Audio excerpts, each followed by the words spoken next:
Corona के खिलाफ लड़ाई में वैक्सीन सबसे कारगर और इसका अंतिम हथियार है। सारी दुनिया में वैक्सीन को लेके एक पॉजिटिव माहौल है और बहुत शिद्दत से वहाँ की सरकारें वैक्सीन जुटाने में, वैक्सीन बनवाने में, वैक्सीन खरीदने में और वैक्सीन लगवाने में जुटी हुई हैं। दिल्ली सरकार ने भी युद्ध स्तर पर दिल्ली के एक एक नागरिक को वैक्सीन लगाने की तैयारी शुरू की, पूरे मिशन मोड में।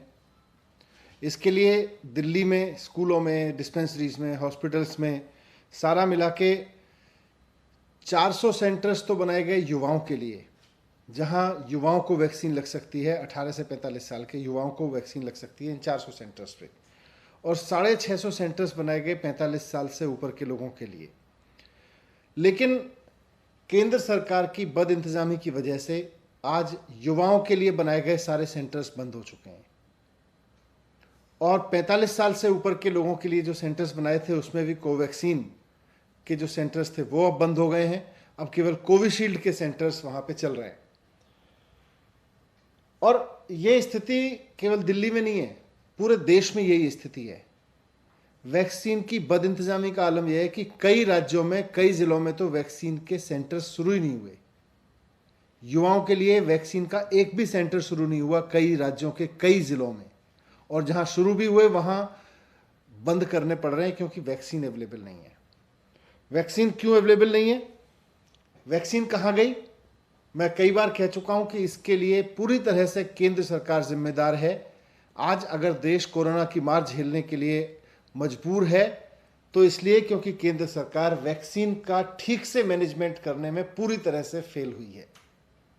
केंद्र सरकार की यह जिम्मेदारी थी कि वो पूरे देश के लिए वैक्सीन उपलब्ध कराए। हमने युवाओं के लिए केंद्र सरकार से वैक्सीन मांगी तो सेंटर ने कहा भाई आपको केवल 4 लाख मिलेगी, आप ग्लोबल टेंडर करके ले लीजिए। हमने मॉडर्ना, फाइजर, जॉनसन जॉनसन इन तमाम कंपनियों से संपर्क किया तो मॉडर्ना और फाइजर ने अब तक हमें बता दिया है कि वो केवल केंद्र सरकार से बात कर रही है, वो किसी भी राज्य सरकार को सीधे प्रोक्योरमेंट नहीं दे रही है। तो केंद्र सरकार से कहो कि भाई देसी कंपनियों से वैक्सीन लेने दो तो केंद्र सरकार कहती है केवल 4 लाख मिलेगी। वैसे कहती है राज्य सरकारें खरीद ले, लेकिन राज्य सरकार जब कंपनियों से मांगती है तो केंद्र सरकार बीच में आ जाती है और कहती है केवल 4 लाख मिलेंगे। विदेशी कंपनियों की वैक्सीन जो इंटरनेशनल मार्केट में पूरी तरह से बहुत सफल साबित हो रही हैं और दुनिया के बहुत सारे देश विदेशी कंपनियों की इन वैक्सीन को ऑर्डर करके अपनी जनता को लगवा रहे हैं, उनसे खरीदने जाओ, केंद्र सरकार से बोलो इनको मंगा लो, तो केंद्र सरकार मंजूरी तो नहीं देती उनको, कहती है आप सीधे खरीद लो, राज्य सरकारें सीधे खरीद ले। राज्य सरकारें सीधे खरीदने के लिए कंपनियों से बात करती हैं तो कहते हैं कि वो कंपनियां बताती हैं जी केंद्र सरकार हमसे बात कर रही है, हम तो केंद्र सरकार के साथ बात कर रहे हैं।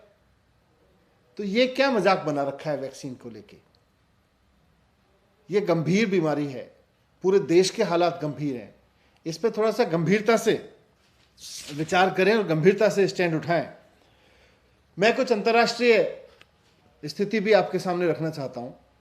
अमेरिका में दिसंबर 2020 में, यानी कि पिछले साल, फाइजर, मॉडर्ना और जॉनसन एंड जॉनसन इन तीनों को मंजूरी दी गई थी।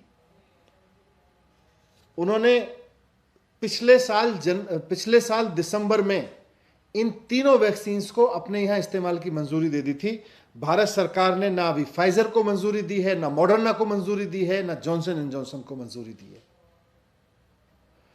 सारी दुनिया की सरकारें इन वैक्सीन को ना सिर्फ मंजूरी दे चुकी हैं बल्कि अपने यहां अपने लोगों के लिए खरीद चुकी हैं और हम मंजूरी तक नहीं दे रहे हैं अभी। ऐसी क्या मजबूरी है?